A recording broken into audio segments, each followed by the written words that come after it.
Hi hello అందరికీ నమస్తే అండి. ముందుగా శ్రీ బాలాభిమాన్ న్యూస్ ఛానల్‌కి స్వాగతం, సుస్వాగతం. రేవంత్ రెడ్డి ప్రభుత్వం అనర్హులకు అదిరిపోయే ఛాన్స్ మరొకటి కల్పించడం జరిగింది. ఎన్నికల్లో ఇచ్చిన హామీ మేరకు రేవంత్ రెడ్డి సర్కార్ ఇందిరమ్మ ఇండ్ల పథకానికి ప్రతిష్టాత్మకంగా అమలు చేస్తుంది. జనవరి 26వ తేదీన లాంఛనంగా ప్రారంభించిన ఈ పథకానికి సంబంధించి ఫిబ్రవరి 20వ తేదీన ఆహ్, స్వయంగా సీఎం రేవంత్ రెడ్డి ఇందిరమ్మ ఇండ్ల నిర్మాణానికి శంకుస్థాపన చేశారు. దీంతో లబ్ధిదారుల ఇండ్ల నిర్మాణాలు మొదలయ్యాయి. అయితే మొదటి దశలో ఇంటి జాగా ఉన్న నిరుపేదలకు ఇండ్లు కట్టుకునేందుకు ప్రభుత్వం 5,00,000 ఆర్థిక సాయం అందించనుంది. కాగా ప్రజాపాలనలో వచ్చిన దరఖాస్తులను బట్టి కూడా క్షేత్రస్థాయిలో సర్వే చేసి అర్హులను అధికారులు ప్రకటిస్తున్నారు. ఇప్పటికే పలువురు అర్హులను ప్రకటించగా మిగతా దరఖాస్తులకు సంబంధించి క్షేత్రస్థాయి పరిశీలన ప్రక్రియ కొనసాగుతా ఉంది.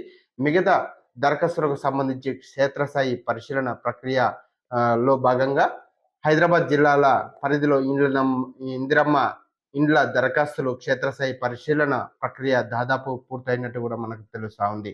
గ్రేటర్ హైదరాబాద్లోని హైదరాబాద్, మేడ్చల్, మల్కాజ్గిరి, రంగారెడ్డి జిల్లాలో ఇందిరమ్మ ఇండ్ల కోసం దాదాపు 1,70,859 దరఖాస్తులు రాగా ఇందులో చిరునామాలు గుర్తించలేనివి దాదాపు 10,000కు పైగా ఉండడం గమనార్హం. ఇకపోతే మిగతా దరఖాస్తులకు సంబంధించి 99.99% క్షేత్రస్థాయి పరిశీలనను అధికారులు పూర్తి చేసి ఆ నివేదికను ఉన్నతాధికారులకు కూడా అందించడం జరిగింది. క్షేత్రస్థాయి పరిశీలన తర్వాత దరఖాస్తులను 3 విభాగాలుగా విభజించారు.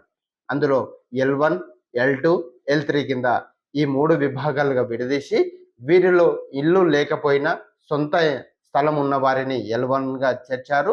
ఇల్లు స్థలం లేని వారిని L2గా చేర్చి అందులో వారిని అర్హులు అయిన వారిని కూడా L3గా విభజించడం జరిగింది. మొదటి దశలో L1గా వారికి ఇండ్లు మంజూరు చేస్తుంది ప్రభుత్వం. అయితే అధికారులు ఇక్కడ ఓ సమస్య వచ్చి పడింది. ఇందిరమ్మ ఇండ్ల క్షేత్రస్థాయి పరిశీలనలో అర్హులుగా కొందరు నిరుపేదలను గుర్తించగా అందులో కొంతమందికి సొంత ఇల్లు ఉండడం, ఇంటి పన్ను కూడా చెల్లిస్తుండడం తదితర కారణాలతో తిరిగి వారిని అనర్హుల జాబితాలో చేర్చారు. అయితే ఇల్లు ఉన్నప్పటికీ అది పెంకుటిల్లా, రేకుల షెడ్ కావడంతో అలాంటి వారిని కూడా పక్కా ఇల్లు కట్టుకోవాలని భావిస్తున్నట్లు గ్రహించిన ప్రభుత్వం అలాంటి వారికి మరో అవకాశం కూడా కల్పించాలని కూడా భావిస్తున్నట్లు మనకు తెలుస్తా ఉంది. వీరిని అనర్హులుగా పక్కన పెడితే సర్కారుకు చెడ్డ పేరు వస్తుందని ప్రభుత్వం యోచిస్తున్నట్టు కూడా మనకు సమాచారం. అనర్హుల జాబితాలోనే వారికి కూడా మరో అవకాశం కల్పించాలని కూడా అధికారులు ప్రాథమికంగా ఒక అభిప్రాయానికి వచ్చినట్టు కూడా మనకు తెలుస్తా ఉంది. అయితే ప్రభుత్వం విభజించిన ఈ 3 జాబితాలను గృహ నిర్మాణ శాఖ వెబ్సైట్లో అందుబాటులో ఉంచేందుకు అధికారులు కూడా కసరత్తు చేస్తా ఉన్నారు. ఈ జాబితాలోని వారు అర్హులమని నిర్ధారించేందుకు అనువైన అంశాలతో ఇంకోసారి దరఖాస్తులను ఆహ్వానించనున్నట్లు కూడా తెలుస్తుంది. ఇలా వచ్చిన దరఖాస్తులను మళ్ళీ అధికారులు పరిశీలించి 1-2 సార్లు నిర్ధారించుకొని వారిలో అర్హుల పేర్లతో మరో జాబితాను సిద్ధం చేయాలని యోచిస్తున్నట్టు కూడా మనకు సమాచారం. జాబితాను వెబ్సైట్లో ఉంచడంతో పాటు మొబైల్స్ కూడా ఎస్ఎంఎస్ పంపించేందుకు ఉన్న అన్ని ఛాన్సులను పరిశీలిస్తున్నట్టు కూడా తెలుస్తా ఉంది. చూస్తూనే ఉండండి శ్రీ బలాభిమన్యు ఛానల్.